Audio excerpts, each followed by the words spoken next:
Hey, hope everyone's having a great day. Today's video is 13 years on a plant-based diet. Here's what I ate today. I got a couple of workout clips before I get started. And lately I've been eating 3 meals a day in about a 6 to 7 hour window. So I just don't get hungry until around 12 or 1 p.m. So that's when I'll generally have my first meal. And I'll wrap it up by around 7 or 8 p.m. And I don't really do this on purpose. I'm not really hungry until that time, so I don't like to eat when I'm not hungry.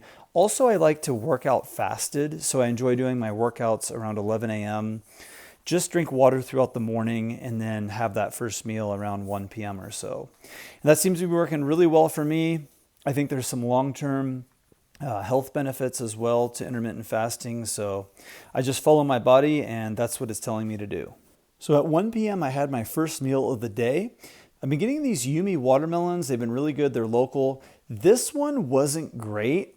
There were parts of it that were good. It's like a lot of parts of it weren't quite ripe yet. So I kind of had to cut around it. I did get some good quality out of it, but I ended up having to throw about half of it away. But at least I got something there. So the first meal I had at 1 p.m., I had the bowl of watermelon, then I had a bowl of the cherries, and then I had a little bit of leftover pineapple, so I had that as well. So similar to what I recently been having is a collection of different fruits. The cherries, I know those are from Washington, so those have been really good.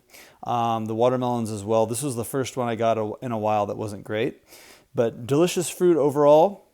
And then that was at 1 p.m. And then I'll be right back here to show you what was next.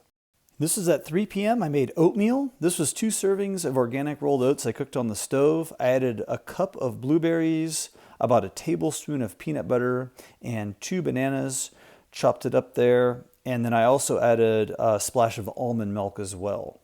So good combination for oatmeal. Try that one out. Let me know what you think about that. Then at 7 p.m. I started with a bowl of cherries for dinner. And then I had a big salad. This thing had mixed greens, pecans, craisins, avocado, quinoa, sweet potato. Also had a slice of toasted sourdough on the side with it. And then just after that, I was still a little hungry, so I had a slice of toasted whole grain bread with some peanut butter and a banana sliced on top. So that was it. Make sure you check out my plant-based recipe ebook I have in the description box with some great recipes. Give me a thumbs up or thumbs down. Leave me a comment and let me know your thoughts. I hope everyone has a great day. Subscribe for more videos and we'll talk to you soon. Bye-bye.